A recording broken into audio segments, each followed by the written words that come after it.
Fire sign ka ba, Aries, Leo, o Sagittarius? Itigil mo muna ang lahat ng ginagawa mo. Dahil ang mensaheng ito ay hindi basta-basta. May malinaw na direksyon na gustong ipakita sa iyo ang universo, pero baka masyado kang abala para mapansin. Nitong mga nakaraang linggo, parang may mali, may kulang, o may hindi ka maipaliwanag na pakiramdam. Hindi ito aksidente. May pagbabago sa enerhiya mo. May kailangang iwan, may kailangang linawin, at may desisyong hindi mo na pwedeng ipagpaliban. Kapag hindi mo ito narinig ngayon, baka maulit ang cycle. Kaya manatili ka, dahil maaaring ito na ang turning point mo. Fire signs, maging tapat tayo sandali. Nitong mga nakaraang araw, may kakaibang bigat kang nararamdaman, hindi ba? Hindi ito yung tipong pagod lang dahil sa trabaho. Hindi rin ito simpleng stress. Parang may kumikirot sa loob mo na hindi mo maipaliwanag. Aries, dati mabilis kang magdesisyon. Ngayon, parang may konting pag-aalinlangan. Leo, sanay kang ikaw ang nagbibigay ng lakas sa iba. Pero lately, parang ikaw ang naubusan. Sagittarius, ikaw ang pinaka-optimistic sa grupo. Pero bakit parang may tanong ka ngayon na hindi mo masagot? Hindi ito kahinaan. At hindi rin ito pagkawala ng apoy mo. Ito ay senyales. Ang apoy, kapag masyadong malakas, kayang sumunog ng kahit ano, pati ang sarili nitong pinanggalingan. Pero kapag ito ay kinontrol, kaya nitong magbigay ng liwanag. At ngayon, hindi ka pinapahina ng universo. Ina-adjust ka. May mga sitwasyon na parang hindi gumagalaw. May plano kang gustong ituloy pero parang may pumipigil. May taong parang lumalayo. May opportunity na parang hindi pa dumarating. Alam mo kung ano ang totoo. Hindi ka na nasa dating level mo. Hindi na pwede yung dati mong paraan. Kung dati, sapat na ang tapang at bilis, ngayon kailangan na ng malinaw na direksyon. At doon nagsisimula ang paglilinaw. Minsan, ang pinakamahirap tanggapin para sa isang fire sign ay ito. Hindi lahat ng laban ay kailangang sugurin. May mga laban na kailangang pagmasdan muna. May mga desisyon na kailangang pag-isipan.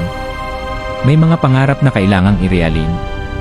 At habang pinipigilan ka ng sitwasyon, akala mo delay ito. Pero ang totoo, preparation ito. Parang pana na hinihila pa atras bago pakawalan. Parang leon na hindi agad tumatakbo, naghihintay muna ng tamang sandali. Parang apoy na hindi na nagwawala, kundi unti-unting tumitibay. Fire signs, hindi ka nawawala. Nire-refine ka. At ang refinement ay hindi comfortable. Kaya kung may nararamdaman kang pagkalito, huwag kang matakot.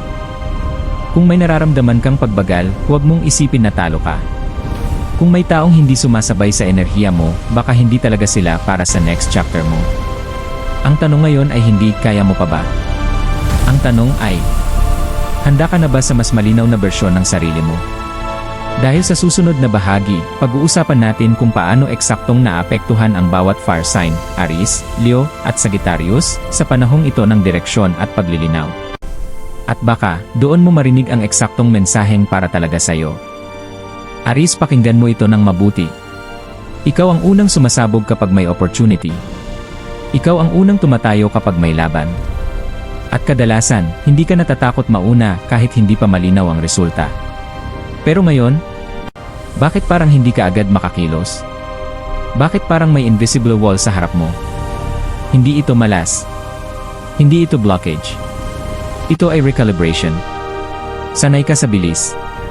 Sanay ka sa aksyon. Pero ang enerhiya mo ngayon ay hindi tungkol sa pagtakbo, kundi sa pagtuon. May isang desisyon kang kailangan gawin.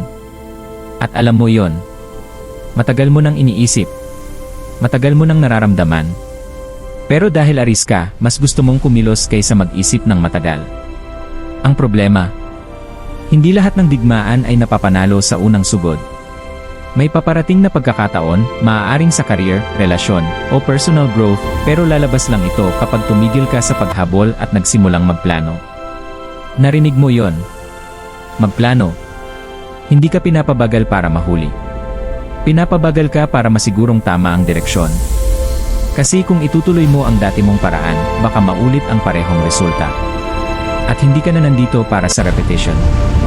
Nandito ka para sa elevation. May isang cycle na nagsasara para sa iyo. Maaaring may taong hindi nasasabay. Maaaring may goal na kailangan mong baguhin.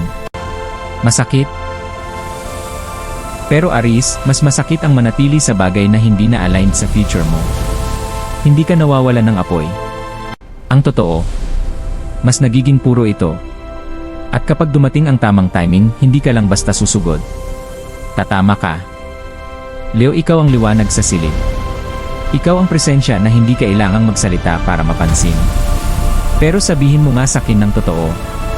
Pagod ka na rin ba minsan na laging ikaw ang malakas? Sanay kang ikaw ang nagbibigay ng inspirasyon.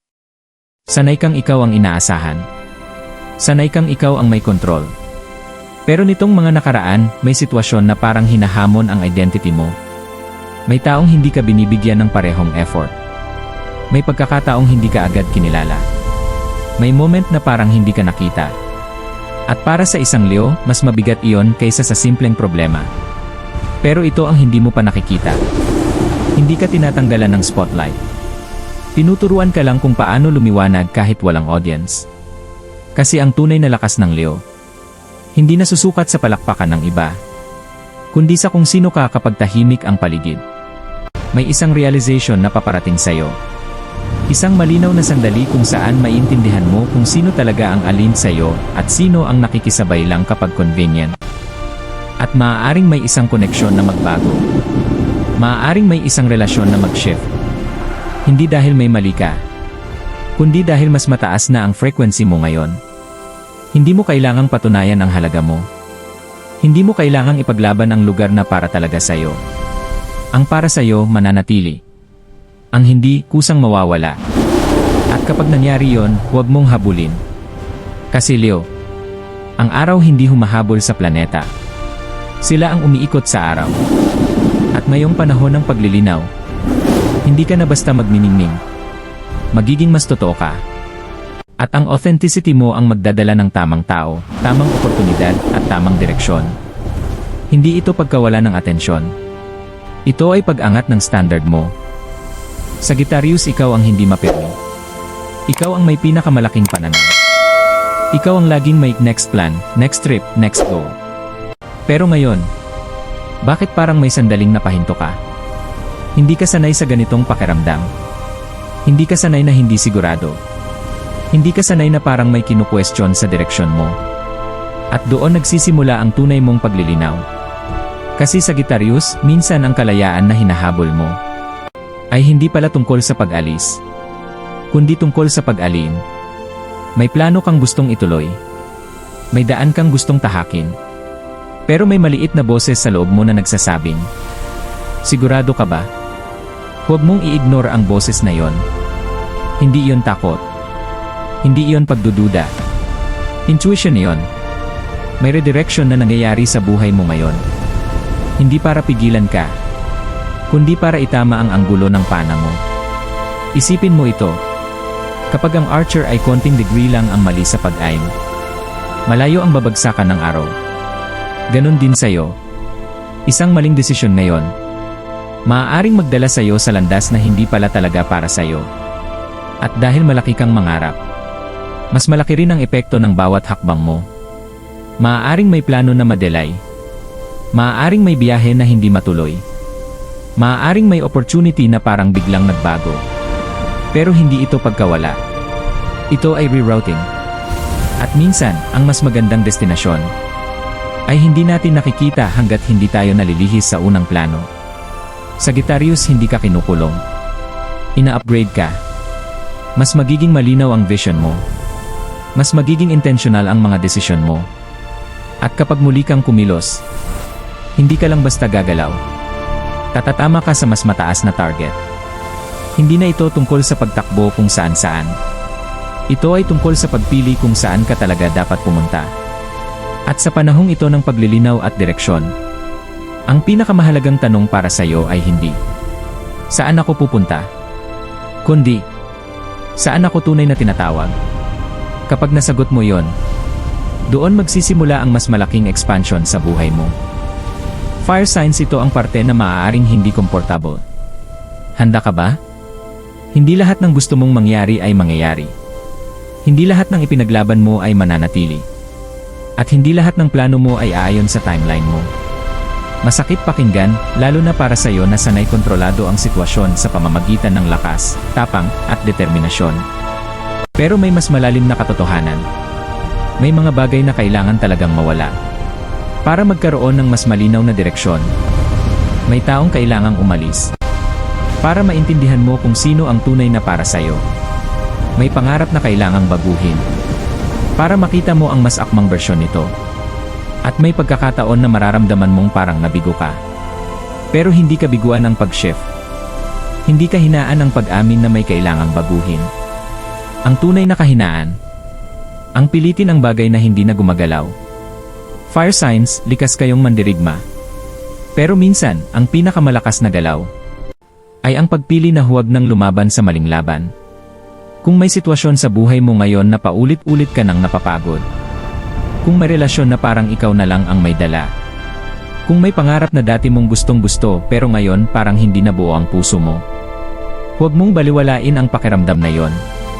Hindi ka tinatalikuran ng universo. Inaakay ka lang palayo sa hindi na para sa'yo.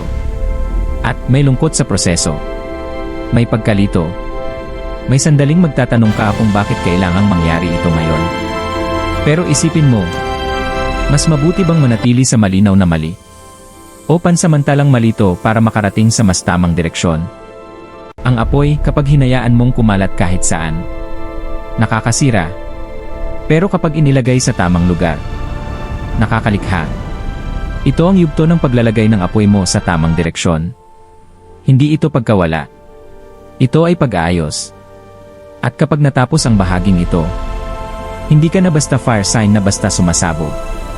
Magiging fire sign ka na may malinaw na layunin. At iyon ang mas mapanganib sa anumang hadlang. Fire signs matapos ang pagkalito, matapos ang pagbitaw, matapos ang katotohanang hindi madaling tanggapin, may isang bagay kang kailangang marinig ngayon. Hindi ka nawawala. Inaayos ka. Hindi ka pinapahinto. Pinapahinga ka. Hindi ka pinapahina. Pinapatalas ka. Lahat ng nangyari nitong mga nakaraang linggo, ang delays, ang pagbabago ng plano, ang pag-shift ng mga tao sa paligid mo, hindi yon random. May inaalin. May inaayos sa likod ng mga eksenang hindi mo nakikita. At kapag natapos ang alignment na ito, mapapansin mo ang isang malaking pagbabago. Mas kalmado ka na. Mas malinaw ang isip mo. Mas sigurado ang mga desisyon mo. Aries, hindi ka na basta susugod, pipili ka ng laban na sigurado kang panalo. Leo, hindi mo nahahanapin ang validation, mararamdaman mo ang sariling halaga mo kahit walang pumapalakpak. Sagittarius, hindi ka na basta gagalaw, pipiliin mo ang landas na tunay na tumatawag sa'yo. Ito ang tunay na paglilinaw. At kapag malinaw ang isip ng isang fire sign, wala nang makakapigil. Hindi dahil mas malakas ka, kundi dahil mas alin ka. Sa mga susunod na araw, maaaring may isang maliit na sign, isang simpleng conversation, o isang tahimik na realization na magpapalinaw ng lahat. Huwag mong baliwalain yon. Minsan, ang turning point ay hindi dramatic. Tahimik lang ito pero matatag. At kapag dumating yon, huwag kang magduda. Kasi ito na ang sandali kung saan hindi ka na basta gumagalaw dahil sa emosyon. Gagalaw ka dahil sigurado ka na. At ang fire sign na sigurado sa direksyon niya. Hindi iyon basta apoy. Iyon ay liwanag na hindi na madaling patayin. Fire signs, hindi sapat ang makinig lang. Ang clarity ay kailangang galawan. Narito ang 3 bagay na dapat mong gawin sa panahong ito. Una, huwag agad mag-react. Kapag may sitwasyong biglang sumiklab, huwag mong sagutin sa parehong init. Ang tunay na lakas ngayon ay nasa kontrol. Huminga. Maghintay. Pagkatapos kumilos. Ikalawa ay check ang intention mo. Bago ka gumawa ng desisyon, tanungin mo ang sarili mo, ginagawa ko ba ito dahil galit ako? Dahil ego ito? O dahil ito ang tama para sa future ko? Malaking kaibahan yon. Ikatlo, pakinggan ang tahimik mong intuition. Hindi lahat ng sagot ay maingay. Minsan, ang tamang direksyon ay mararamdaman mo lang kapag tumahimik ka. Fire signs, hindi ka tinuturuan maging mahina. Tinuturuan ka maging precise. At kapag natutunan mo yon, mas magiging unstoppable ka kaysa dati. Aries, Leo, Sagittarius. Ang yugto ng pagkalito ay hindi mo kaaway. Ito ang tulay mo. Sa mga darating na linggo, mapapansin mong may mga bagay na kusa ng umaayon. May mga tao na mas nagiging malinaw ang papel sa buhay mo. May mga desisyon na hindi mo na kailangang pilitin. At doon mo maintindihan. Hindi ka pala naliligaw. Inaakay ka lang sa mas tamang landas. Ang apoy mo ay hindi para manunog ng kahit ano. Ito ay para magbigay liwanag sa tamang direksyon. Kaya kung fire sign ka at naramdaman mong para sa iyo ang mensaheng ito, isulat mo sa comments ang sign mo, Aries, Leo o Sagittarius. At i-claim mo ang clarity na ito. Dahil ito na ang panahon mo ng paglilinaw. At kapag malinaw ang isang fire sign, walang hadlang ang kayang tumagal sa harap niya.